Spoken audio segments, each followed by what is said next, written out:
Bonjour à toutes et à tous. Bienvenue donc dans ce webinaire donc organisé par le réseau d'éducation à l'environnement en Bretagne. Je me présente juste rapidement ainsi que ma collègue donc on va toutes les deux animer ce webinaire. Donc, euh, donc, moi donc je suis Mathilde Panlot animatrice réseau donc au REB sur les sujets santé environnement. Et donc on a aussi Juliette Crespon qui est présente sur ces webinaires, qui est donc animatrice réseau sur les sujets sortir. Euh, et donc ce webinaire aujourd'hui qui va parler vous présenter la recherche-action formation sur l'école dehors, qui a été menée en Bretagne avec 12 enseignants et enseignantes bretons. Et donc cette recherche-action accompagnée donc par Aurélie Svang, donc ici présente, qui est maîtresse de conférence en sciences de l'éducation et de la formation à la faculté des sciences à l'université de Montpellier, et également donc l'ISPEC, représenté aujourd'hui par donc Olivier Richard, responsable de formation premier degré à l'Institut donc supérieur de la formation de l'enseignement catholique. Donc ce webinaire, il va être organisé en deux parties. Donc la première partie, on va laisser la parole justement à Aurélie et Olivier, que donc on remercie chaleureusement de prendre la parole aujourd'hui pour nous présenter cette recherche-action. Donc ils vont tous les deux nous présenter cela. Et dans un second temps, on aura un temps d'échange et de questions, donc pour vous permettre justement de les interroger pour en savoir plus sur le projet. Pour ce webinaire, ce qu'on va juste vous demander, c'est de bien couper vos micros. Si vous avez des questions, vous pouvez soit interagir dans le chat. Il y aura ma collègue Juliette qui pourra modérer un petit peu dans le chat. Et sinon, dans le second temps, comme je vous disais, vous pourrez prendre la parole sans souci et puis intervenir pour poser vos questions. Donc, Olivier et Aurélie, je vais vous laisser la parole, prendre la main, partager votre diapo et puis allez-y pour la présentation et merci à vous. Bonjour tout le monde.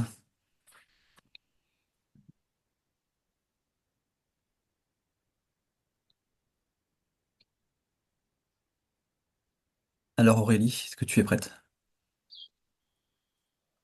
Bonjour, bonjour. Je dirais quand tu avais perdu. Non, mais parce que je ne voyais pas la barre. Est-ce que vous voyez bien le diapo? Est-ce que vous m'entendez bien? C'est tout bon, ouais. Merci. Ok, donc c'est bien le diapo en format présentation. Vous avez bien le grand Ouais, écran devant vous. Ouais, C'est bon? ouais. Ok, ça marche. super. Eh bien, on est ravis de cette présentation aujourd'hui. Donc, c'est Olivier qui commence, donc je vais laisser la parole à Olivier. Alors bonjour tout le monde. On est heureux de vous présenter le résultat de notre recherche-action sur l'école dehors qu'on a menée pendant 2 ans avec Aurélie et puis 12 enseignants. On va se présenter et puis après on va vous présenter le déroulement de cette présentation. Alors, tu veux commencer Aurélie à te présenter peut-être Bah, ça a déjà été fait. Bon, je suis maître de conférence en sciences de l'éducation et de la formation à la faculté des sciences de l'Université de Montpellier, spécialisée depuis plusieurs années en éducation relative à l'environnement et donc à travers plusieurs thématiques d'études et notamment la classe dehors depuis que j'ai rejoint notamment Dominique, dans cette grande aventure de la recherche-action participative Grandir avec la nature, portée par le réseau français de l'éducation à la nature et à l'environnement que vous connaissez bien. Et donc moi je suis Olivier Richard, je suis à l'origine professeur des écoles, formateur depuis de nombreuses années pour les futurs enseignants, donc depuis la réforme, je suis formateur en master 1 et master 2, et puis depuis septembre je suis responsable au niveau régional de cette formation, donc on dit responsable de formation premier degré. Mes domaines de prédilection c'est plutôt les arts plastiques et l'histoire des arts. Donc ça peut vous sembler un peu éloigné de l'école d'or, mais pas tant que ça, sur la question de la sensibilité et de l'approche émotionnelle, on s'y retrouve. Et puis depuis quelques années, je me suis ouvert à ces questions, enfin depuis très longtemps à la question de développement durable, et puis depuis 2018, 19, 20, aux questions d'école dehors. Voilà. Donc ce matin, nous allons prendre 3 temps un petit peu différents. On va vous présenter un peu le contexte et l'origine de ce projet de recherche-action. On va ensuite dérouler la démarche mise en œuvre. Et puis on va à la fin vous présenter quelques effets produits de cette recherche-action auprès des enseignants et aussi auprès des élèves.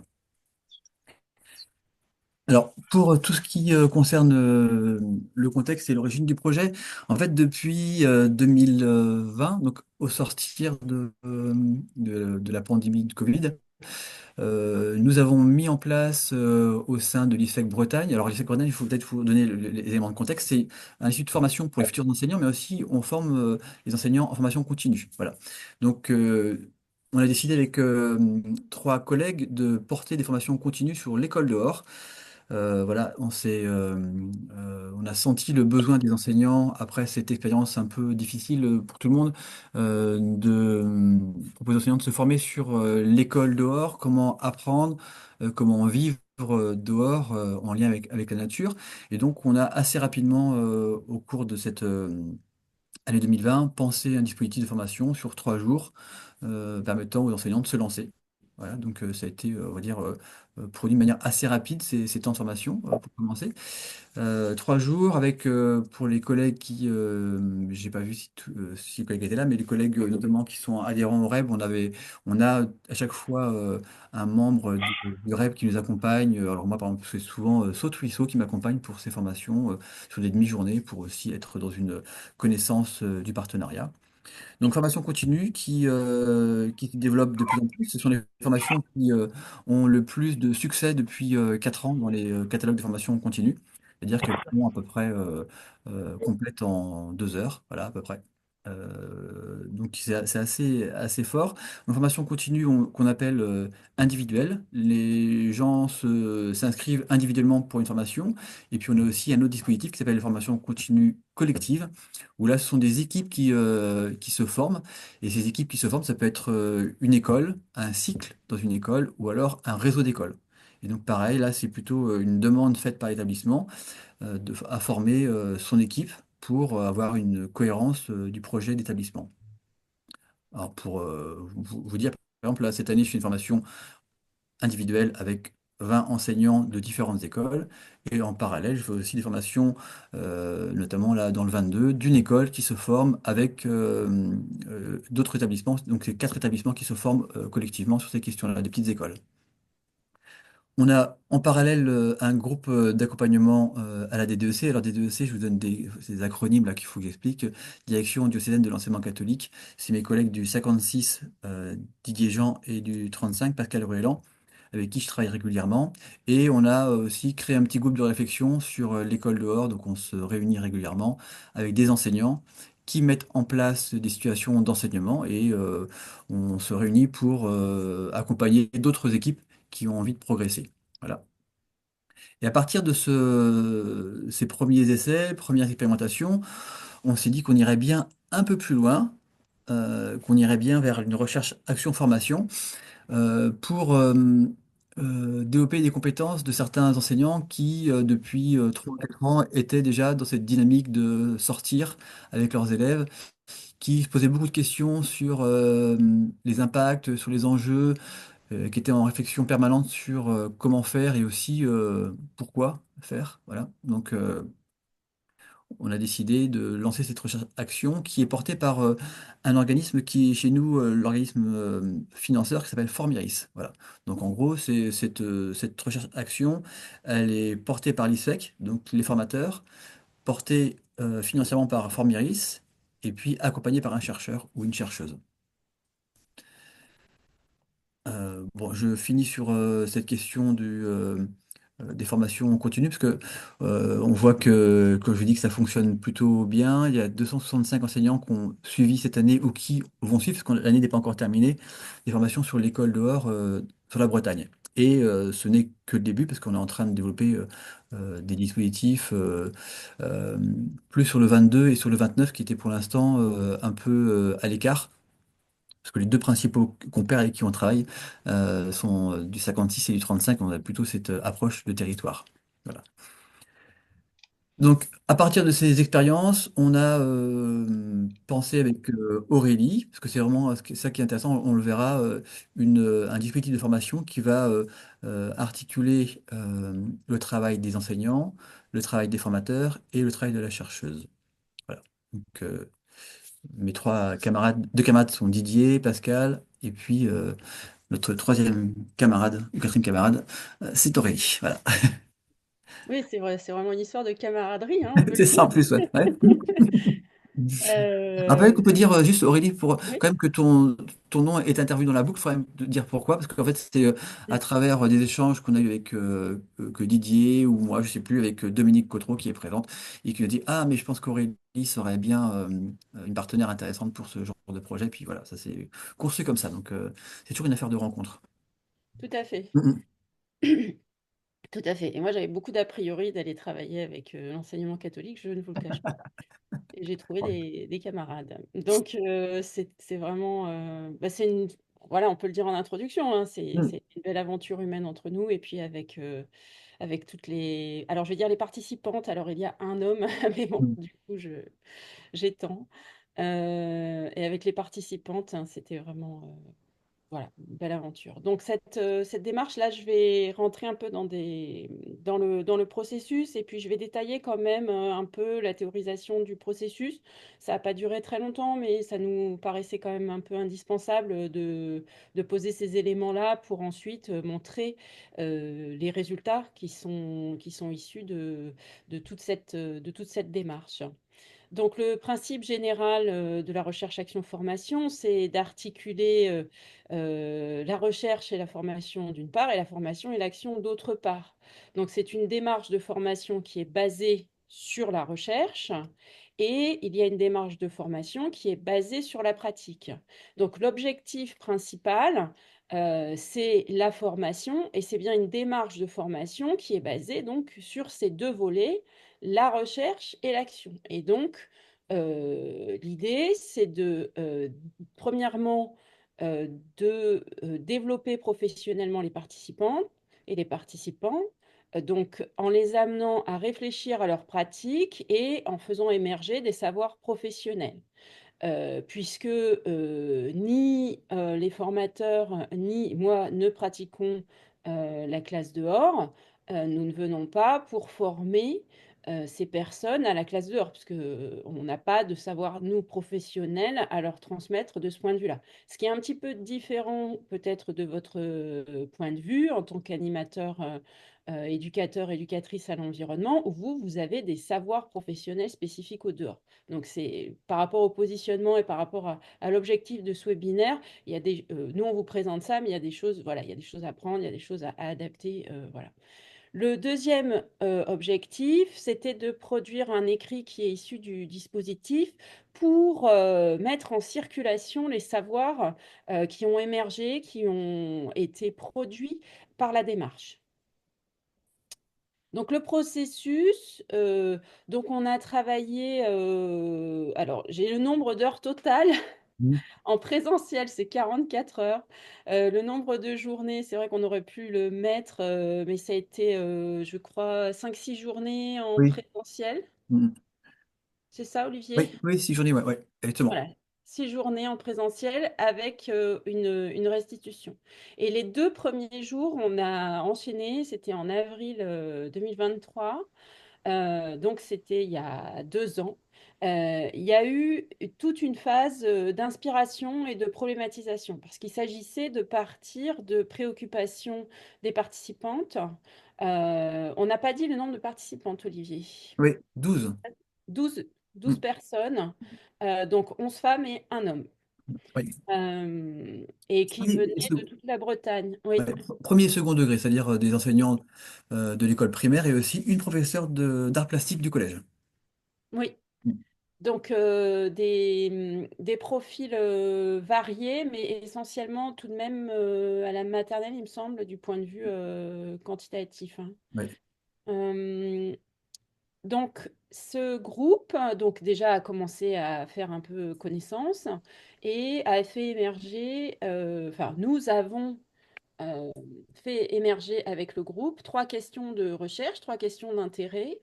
Et puis, l'idée, c'était qu'à partir de ces questions, il y ait une collecte des données qui a été faite par donc les enseignantes et que ces données, en fait, servent de base à des réflexions à répondre aux questions posées et dans un aller-retour permanent entre leur pratique, la manière dont les données ont été collectées, le partage de ces données. Alors là, on dit données parce qu'on se base sur la recherche, mais en fait, ce sont surtout des traces de leur activité, on va le voir, et des analyses collectives et tout un processus aussi vers la communication des résultats, c'est-à-dire qu'est-ce qui est important, qu'est-ce qui l'est un petit peu moins, pour aussi que ce soit très clair. Donc une phase de formalisation, alors à la fois des savoirs professionnels, mais aussi des savoirs existentiels. Alors ça, c'est lié en particulier à la première question. Alors pourquoi je dis savoir existentiel? Parce que même si ça se réfère à l'expérience des individus, l'idée, c'est quand même de montrer le lien entre cette pratique et des choses qui ont été apprises en dehors et qui aussi motivent les participantes dans leur professionnalité, en fait. Donc les trois questions, et donc la première question qui est en lien direct avec ce que je viens de dire, c'est en quoi l'école dehors donne-t-elle du sens à mon métier? La deuxième question qui a émergé, c'était comment être un enseignant, une enseignante, médiateur, médiatrice dehors? Et la troisième question, comment l'école dehors permet-elle d'améliorer le climat scolaire? Donc, trois questions très différentes. Donc, il a fallu 2 jours hein, pour faire émerger ces questions et puis donner quelques pistes à partir desquelles on allait les travailler. Voici comment nous avons procédé. Pour la première question, donc en quoi l'école dehors donne-t-elle du sens à mon métier? Donc là, je parle sous le contrôle de Dominique, ici présente. Donc je me suis vraiment inspirée de... Alors c'était une question qui n'était pas prévue. Donc il faut imaginer, on se voit 2 jours. Mm. Euh, donc la première question, ça émerge. Et la première journée, il y a émergence des questions. Et la deuxième journée, comme le temps n'est pas extensible, il faut commencer à proposer des pistes déjà de réflexion. Donc entre la première et la deuxième journée, je me suis dit, bon, ben, comment, enfin on a beaucoup travaillé d'ailleurs ce soir-là, comment on va faire pour mais finalement travailler sur cette question de manière pertinente. Et là, je me suis tournée vers les travaux de l'école de Tours, que je connaissais par ailleurs, et qui avait travaillé donc, sur les autobiographies environnementales autour de Gaston Pinault, de Dominique Bachelard, de Pascal Galvani et puis de Dominique Cotreau. J'ai aussi pris des éléments de l'autobiographie raisonnée, qui avait aussi résonné, c'est le cas de le dire, dans le groupe de l'école de Tours, bien sûr, hein, il y a une filiation. Hein. L'idée, c'était d'aller recueillir des histoires personnelles et professionnelles en lien avec cette question, donc en quoi l'école dehors donne-t-elle du sens à mon métier? Donc, il ne s'agissait pas de répondre directement à la question hein, dans un premier temps, mais c'était vraiment de se dire, bon, alors, comment on peut faire pour recueillir des éléments qui vont alimenter collectivement cette question? Donc, la méthodologie proposée, ça a été, bon, bah, pour la prochaine fois, c'est de noter des réflexions en lien avec le questionnement. Voilà, donc j'ai pensé que, j'ai pris la décision que, j'ai pris conscience de, j'ai ressenti. Et en fait, ça peut concerner une période très longue ou bien plutôt une période courte. C'est-à-dire là, sur ce qui s'est passé, je ne sais pas, moi, la semaine dernière, par exemple, classe dehors, ou au contraire, ce qui résonne peut-être avec des histoires personnelles et dans l'enfance. Quand l'idée, c'était de leur proposer une introspection de 30 minutes à 1 heure, et puis de faire en une ou plusieurs fois. Parce que la pratique là, de la recherche action-formation, c'est quand même très chronophage pour les participantes. Et l'idée, c'était de ne pas non plus interférer par rapport à leur temps professionnel. Déjà, elles se sont beaucoup investies, mais que ce soit compatible en fait avec ce temps. Donc, une demi-heure à 1 heure, vraiment en notant, c'était ça qu'on leur avait proposé.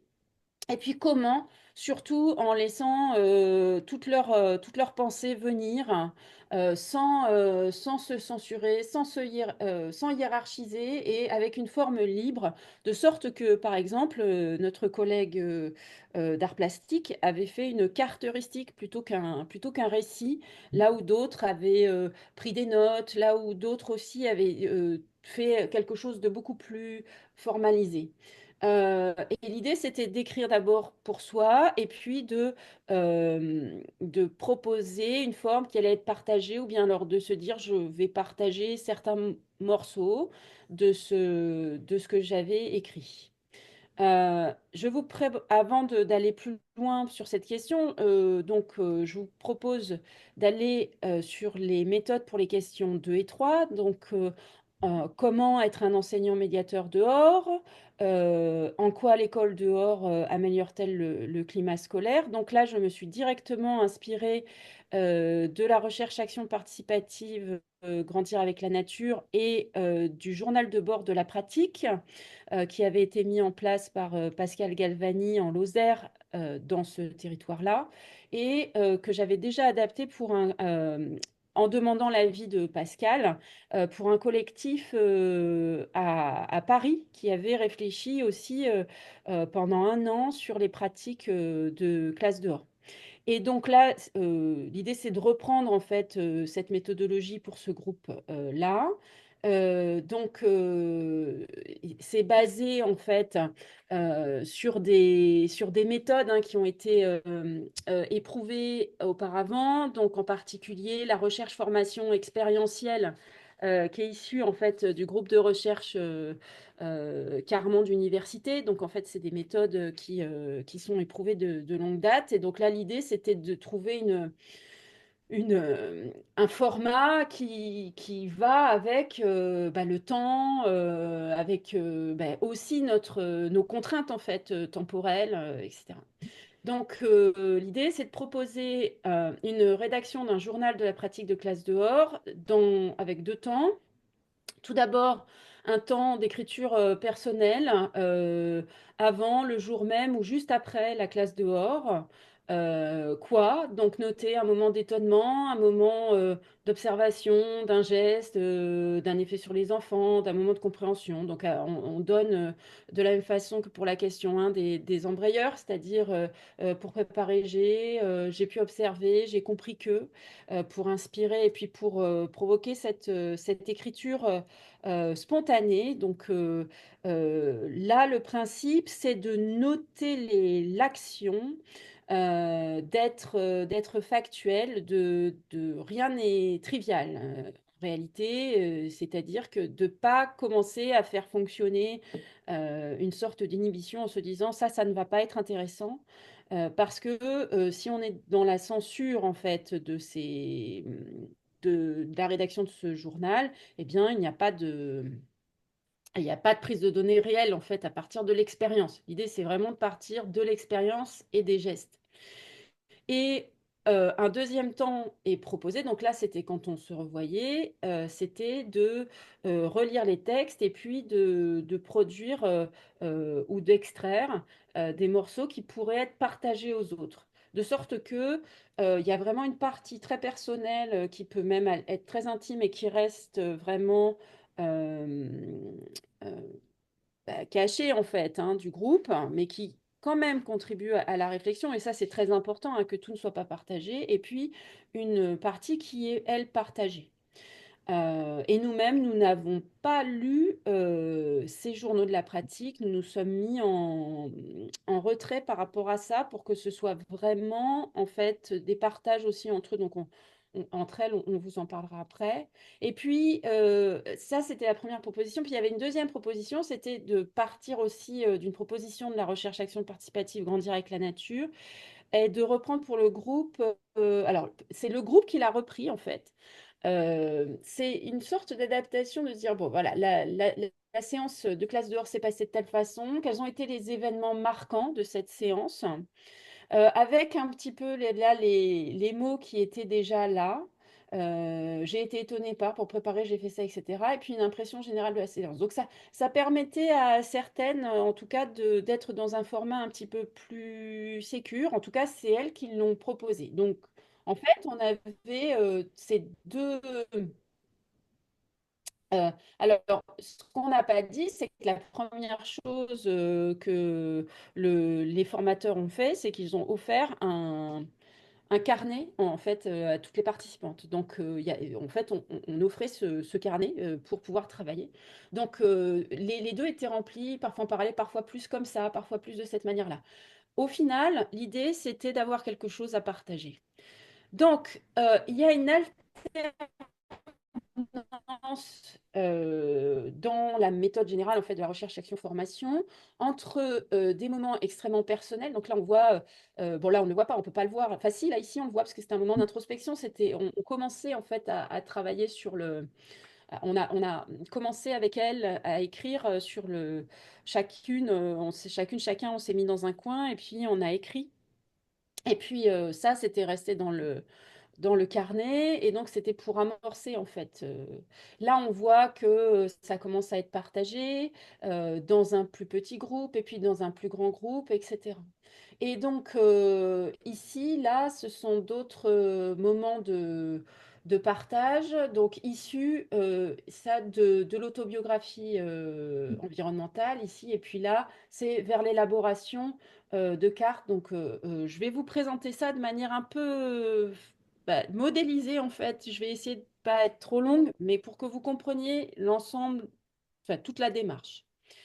Donc, si on modélise comment on a fonctionné, donc d'abord, il y a eu des lectures qui ont permis l'émergence de questions à partir desquelles nous, notre rapport, ça a été de trouver des méthodes adaptées, en particulier des méthodes de recherche, puisque c'est une formation basée sur la recherche. Donc, il y a eu cette adaptation d'autobiographie environnementale et puis un processus donc de subjectivation, c'est-à-dire de production donc d'un récit, parfois d'une carte, mais véritablement de faire sortir des éléments de l'expérience des individus.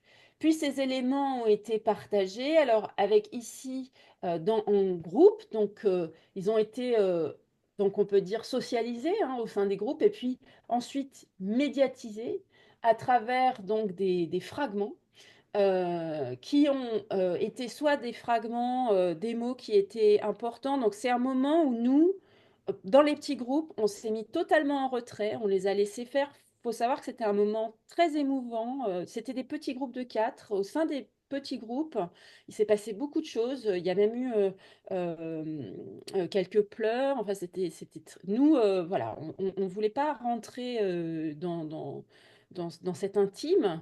Ce qui nous intéressait, c'était de savoir ce qui allait être commun et ce qui allait être particulier. Donc, pour répondre à cette question, donc en quoi l'école dehors donne-t-elle du sens à mon métier? Et après, on allait partager tous ces éléments-là ensemble de façon à produire un écrit plus général sur répondant à la question. Donc ces fragments, ensuite il y a eu un enregistrement et à partir des fragments et de l'enregistrement et finalement ce sur quoi on s'est mis d'accord, enfin sur quoi on a eu des moments de partage, il y a eu un premier texte. Et puis ce premier texte est repassé en grand groupe et il a été euh, comment dire, amendé par des extraits des récits pour produire en fait un deuxième texte. Donc là, on voit ici, alors c'est un peu flou, mais en fait, c'était un texte collaboratif, hein, donc qui était vraiment issu des enregistrements. Donc nous, là, on a procédé à une sorte de synthèse et l'idée, c'était de soumettre ce texte, de dire, bon, bah voilà, de tout ce qu'on a partagé ensemble, voici les éléments importants qui répondent à la question, que ce soit des éléments extrêmement communs, c'est ça qui nous intéressait, et puis on a évoqué des éléments un peu particuliers. Et donc, comment, déjà, est-ce qu'on est d'accord là-dessus? Et puis, comment ces éléments sont justifié d'une certaine manière par toute la matière qu'on avait apportée, par les verbatims, puisqu'en fait, c'est eux qui vont, dans la restitution, donc à la fois dans le document produit et puis dans la restitution finale, qui vont finalement témoigner que c'est une démarche de recherche et que c'est pas une impression, que c'est pas totalement, moi, enfin, que le groupe, en fait, le groupe, il a envie de dire ça sur la classe dehors, quoi, parce qu'on peut dire énormément de choses sur la classe dehors, on peut orienter énormément, hein, il y a plein de choses formidables à dire, mais là, c'était pas l'idée, quoi. C'était vraiment l'idée de, euh, pas d'objectiver, mais de montrer une démarche, en fait, basée sur une réflexion, une réflexivité. Et puis, il y a eu production d'un troisième texte.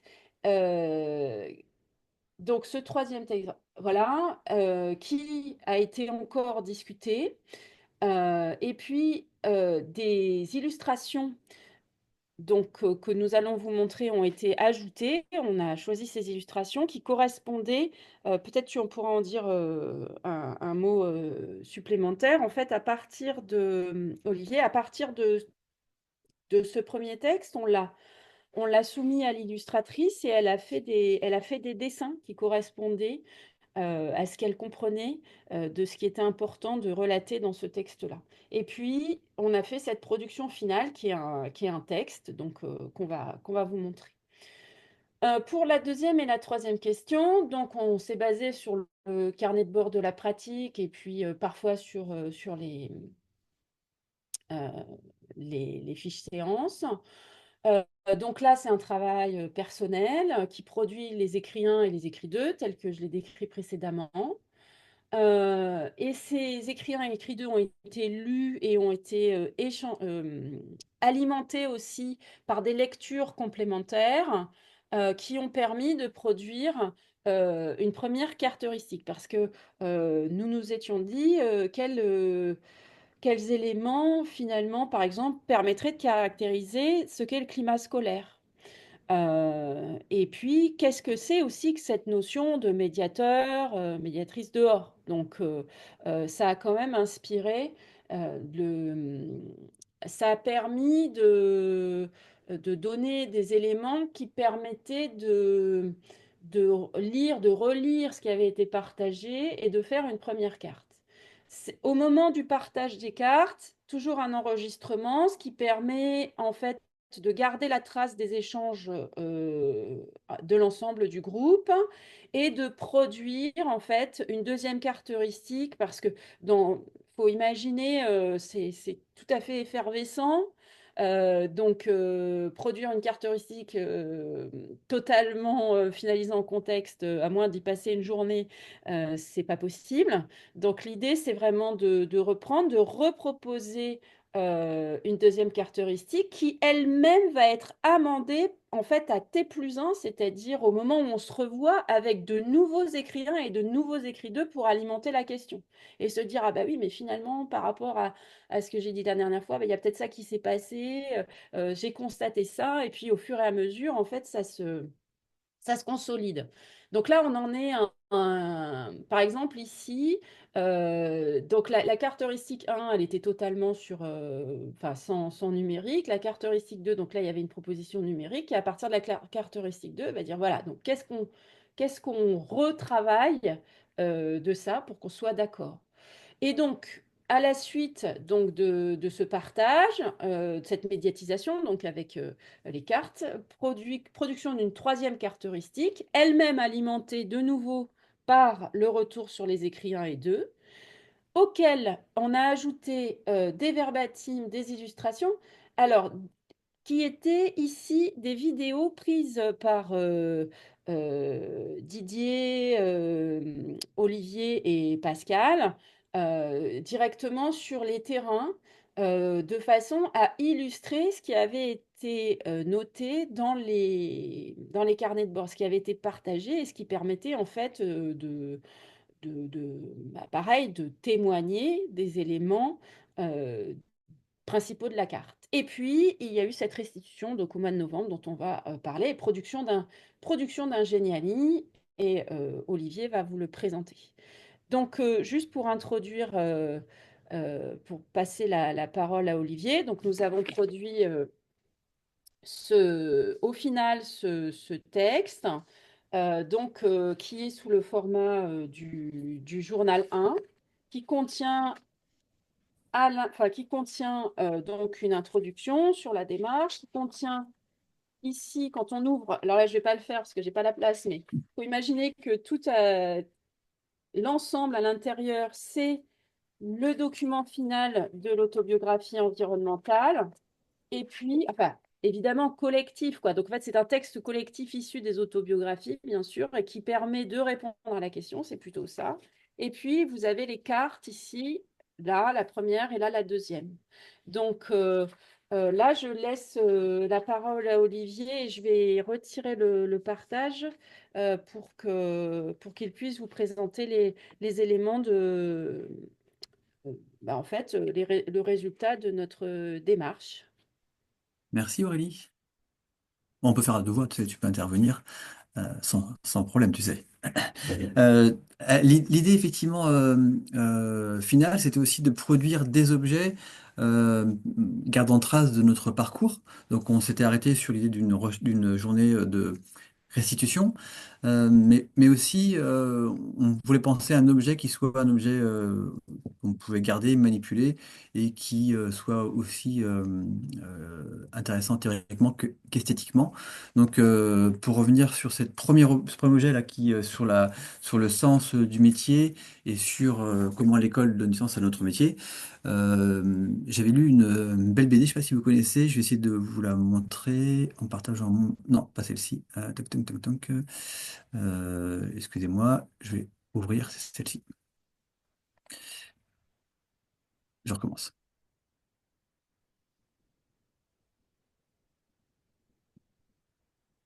Voilà, ici.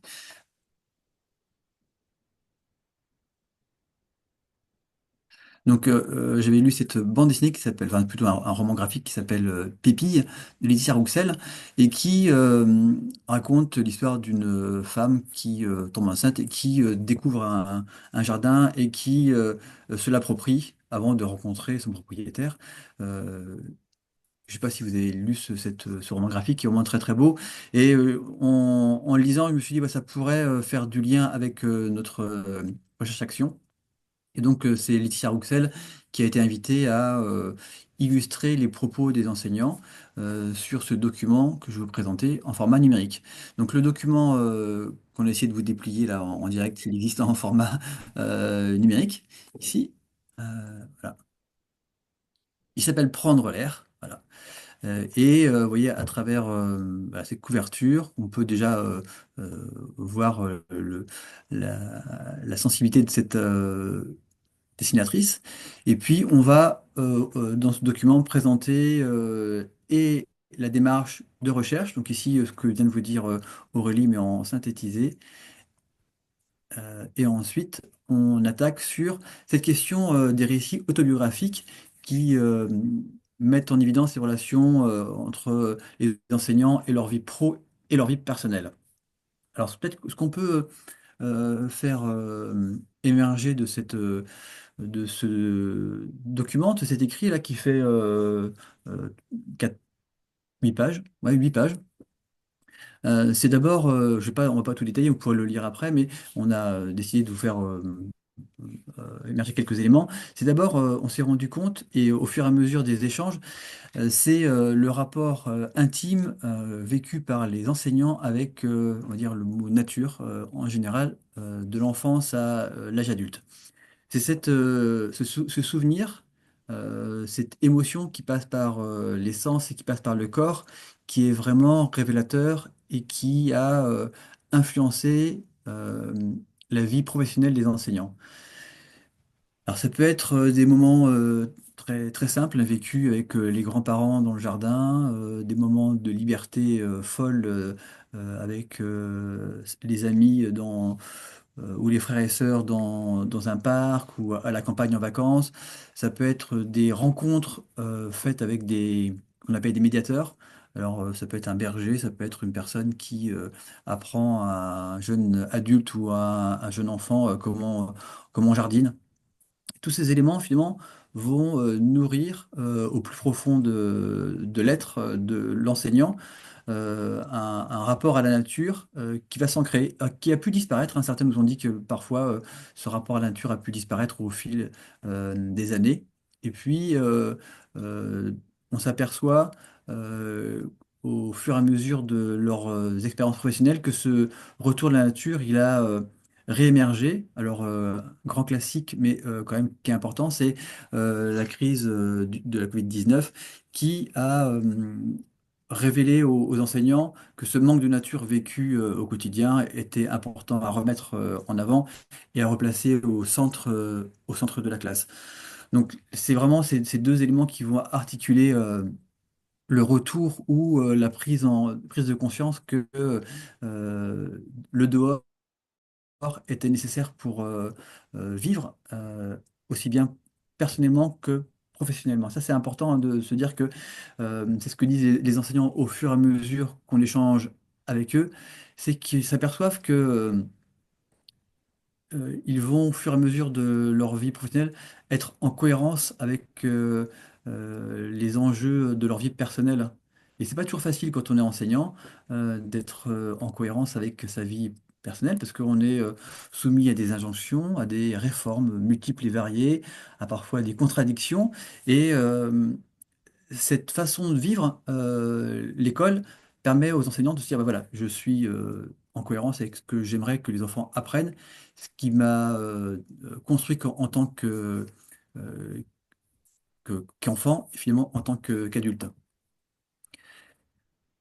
Donc, dans ce récit, on voit bien que ces enseignants qui pratiquent la démarche de l'école d'or sont aussi des enseignants qui sont à la base très intéressés pour renouveler la forme scolaire, la classe flexible, la collaboration, finalement inventer une autre forme que une forme un peu classique de l'école. Donc ils vont à travers ces expérimentations aller au fur et à mesure vers une forme qui va même finalement sortir des murs et permettre de penser autrement l'école. Et puis ce récit, on verra, voilà, on parle de forme scolaire, de conflit de valeurs aussi, et puis donc de recréer un cadre, parce que c'était aussi une des grandes questions euh, que rencontre souvent l'enseignant, c'est être dehors.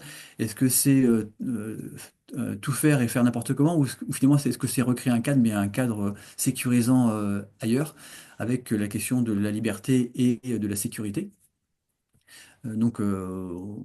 Voilà, ça apparaît clairement dans ce document que finalement, être dehors, c'est aussi être dans un cadre qui va rassurer les enfants, qui va leur permettre de progresser euh, et qui permet à l'enfant d'explorer aussi en toute liberté. Et puis, un des grands points, mais qu'on verra aussi tout à l'heure dans l'autre élément, c'est la question du rapport de l'école aux familles et du rapport à l'élève. Et ça a été vraiment vécu fortement, et puis repris, c'est un changement de posture des enseignants, un changement de posture vis-à-vis des élèves. Et vis-à-vis des parents et aussi vis-à-vis des adultes de l'école. On pense aux ATSEM, on pense aux autres enseignants de l'école, et puis donc aussi fortement les élèves, comment on est, quand on est dans une pratique de l'école dehors, on ne maîtrise pas l'ensemble des savoirs et on accepte d'être accompagnateur plutôt que des livreurs de savoir. L'école, c'est rassurant pour un enseignant parce qu'on connaît quasiment tous les savoirs, c'est pas trop compliqué, alors que les phénomènes naturalistes ne sont pas toujours maîtrisés par les enseignants, voilà, par manque de formation, puis aussi parce qu'il y a beaucoup de choses à savoir. Et donc là, le dispositif permet à l'enseignant d'accepter de ne pas être détenteur de tous les savoirs. Voilà, donc ça c'est ce premier récit qui oui, illustré à chaque fois par ce que tu disais, un extrait de texte, et puis qui vient être illustré par la dessinatrice. Sur cette partie-là, Aurélie, est-ce que tu vois des choses à rajouter ou est-ce que Non. on va avoir fait le tour? Voilà. Donc, vous pourrez, on vous l'enverra, ce document. Bon, si on se croise, on pourra vous le donner aussi en mode papier. Parce que c'est aussi finalement un bel objet. Voilà, c'est l'idée d'avoir un objet qui soit agréable à regarder, qui esthétique et complet. Alors, l'autre point qu'on a évoqué, c'est la question de la médiation, c'est-à-dire comment être un enseignant médiatrice, non, une enseignante médiatrice du dehors. Euh, alors, tu l'as évoqué tout à l'heure sur la démarche. Pour finaliser l'ensemble des éléments, nous avons créé un Geniali que je vais vous présenter aussi. Alors, il faut que je fasse la bonne manip.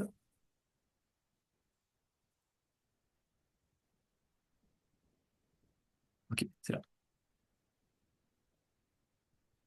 Donc vous aurez aussi le lien du Geniali. C'est un outil qui est intéressant parce qu'il va garder trace et puis témoigner de manière, vous allez voir, parfois très très simple des questions que sont posées les enseignants. Alors sur la question numéro 2, qui est la question de la médiation, c'est bon, ça apparaît? Oui, Donc, comme vous l'a dit Aurélie, on a défini ce qu'était la médiation de l'enseignant sur la place des savoirs, sur la posture de médiation, sur les conditions et l'organisation de l'enseignement, et puis sur les modalités pédagogiques. Puis à chaque fois, c'est illustré par des éléments qui viennent éclairer ce qui était relevé par les enseignants. Par exemple, vous voyez sur la place des savoirs, on s'est dit finalement, qu'est-ce qui change dans la pratique de l'école dehors pour l'enseignant et en quoi ça vient modifier les pratiques de médiation. Donc là, je vous montre le lien dehors, dedans.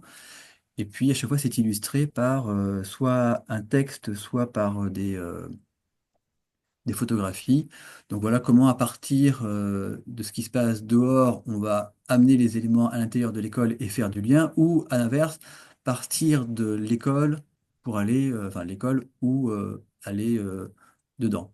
Ouais, donc à chaque fois, c'est illustré par des photographies, illustrées par des textes qui viennent donner sens à ces éléments.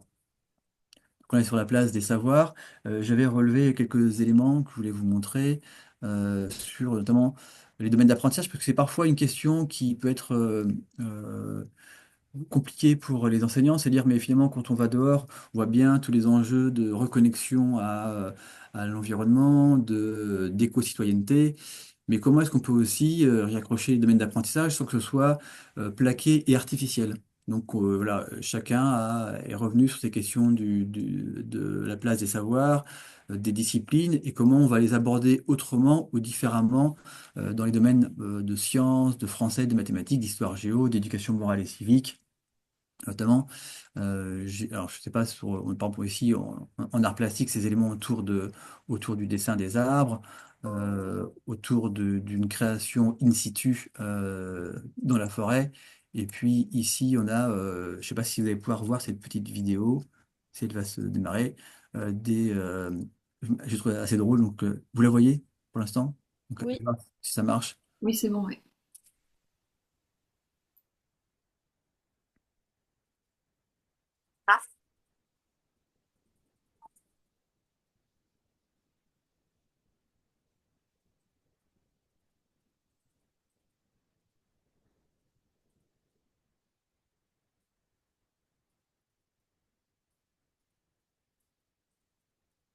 On n'entend pas le son, par contre. Ah, On n'entend pas le son. Il faudrait activer le son, je crois. ah, le son est activé pourtant, mais Ouais, bon.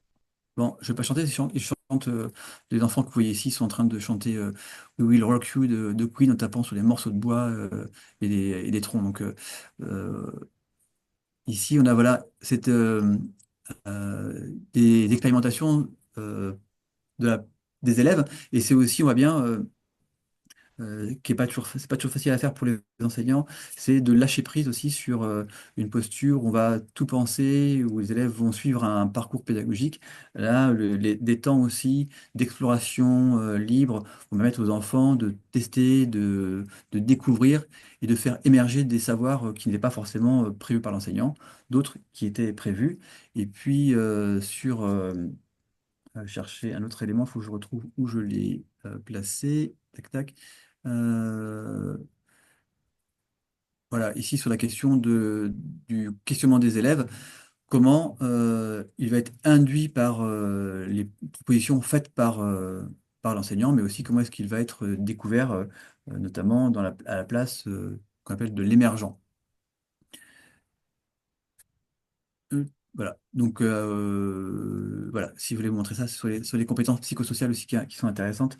C'est-à-dire que vous avez ici quelques témoignages aussi d'enseignants qui ont repris des fragments vécus en dehors et qui illustrent comment l'école dehors va venir développer des compétences psychosociales, c'est-à-dire des compétences autour de l'autonomie, autour du vivre ensemble, autour de la collaboration. Donc, c'est intéressant aussi de voir que à partir de petits exemples, on va montrer que l'enseignant, à travers les pratiques d'école dehors, va développer des compétences psychosociales chez l'élève. Donc voilà pour la question de la médiation. Et puis l'autre question, qui était la question du climat scolaire. On a fait le même travail en explorant finalement les différents piliers du climat scolaire, le bien-être, faire la difficulté, les interactions et les relations avec les enfants, comment on travaille sur les possibilités du dehors qui vont ouvrir aussi l'espace de classe, comment on va prendre l'initiative, comment on va développer les questions de communication et d'expression. Alors je voulais vous montrer sur les questions d'expression et de communication des choses qui sont intéressantes. Je l'évoquais tout à l'heure dans le premier récit, c'est finalement la place de la parole de l'enseignant, mais surtout ce qui est intéressant, c'est la place de la parole des élèves et de la place des adultes non enseignants. Et donc, on voit bien à travers ces éléments de pratique dehors que les ATSEM ou les stagiaires, qui sont parfois des élèves de troisième qui accompagnent les groupes, vont participer davantage à la vie de la classe, se sentent plus impliqués, alors pour des raisons parfois de compétences euh, naturalistes ou aussi de relations moins complexes avec le savoir et vont pouvoir développer plus d'éléments de langage, de dialogue avec les élèves, mais aussi avec l'adulte enseignant. Je recherche un élément, modalité, tac, tac, tac, tac. Excusez-moi, ce que je cherche en même temps, j'ai noté des choses à vous montrer. Euh,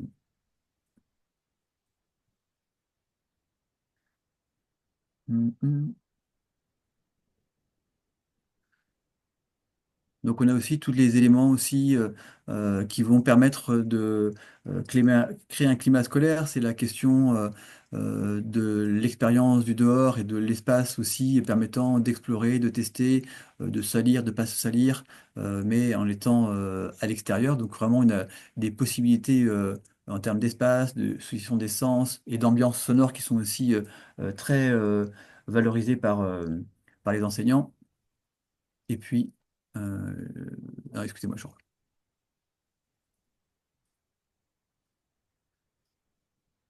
voilà, ici.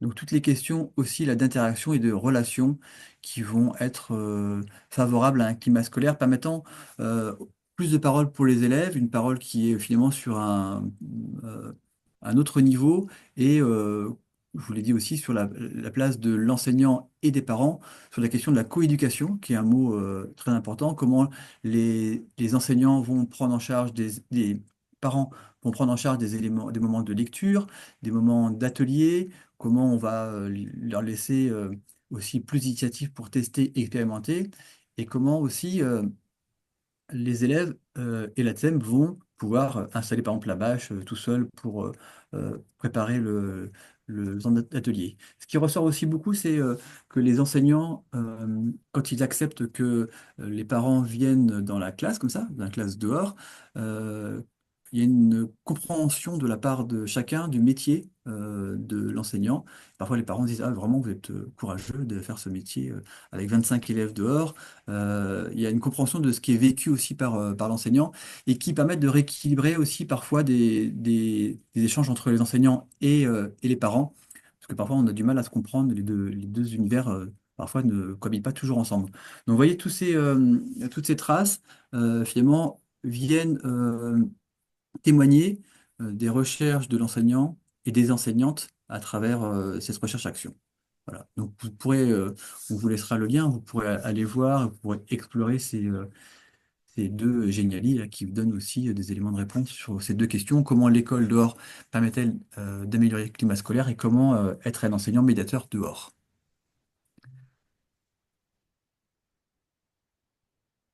Voilà pour cette partie, Aurélie. Mhm. Bien, donc là, on va aller doucement sur notre fin de présentation. Euh, voilà. C'est bon pour vous?